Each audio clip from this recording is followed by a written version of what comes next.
اور ہم نے فرعون کو اپنی سب نشانیاں دکھائیں مگر وہ تکذیب اور انکار ہی کرتا رہا۔ کہنے لگا کہ موسیٰ، کیا تم ہمارے پاس اس لیے آئے ہو کہ اپنے جادو کے زور سے ہمیں ہمارے ملک سے نکال دو؟ تو ہم بھی تمہارے مقابل ایسا ہی جادو لائیں گے، تو ہمارے اور اپنے درمیان ایک وقت مقرر کر لو کہ نہ تو ہم اس کے خلاف کریں اور نہ تم، اور یہ مقابلہ ایک ہموار میدان میں ہوگا۔ موسیٰ نے کہا کہ آپ کے لیے یوم زینت کا وعدہ ہے، اور یہ کہ لوگ اس روز دن چڑھے اکٹھے ہو جائیں۔ تو فرعون لوٹ گیا اور اپنے سامان جمع کر کے پھر آیا۔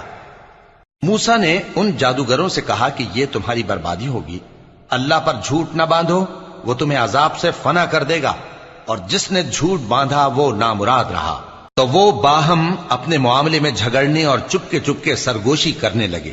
کہنے لگے یہ دونوں جادوگر ہیں، چاہتے ہیں کہ اپنے جادو کے زور سے تم کو تمہارے ملک سے نکال دیں اور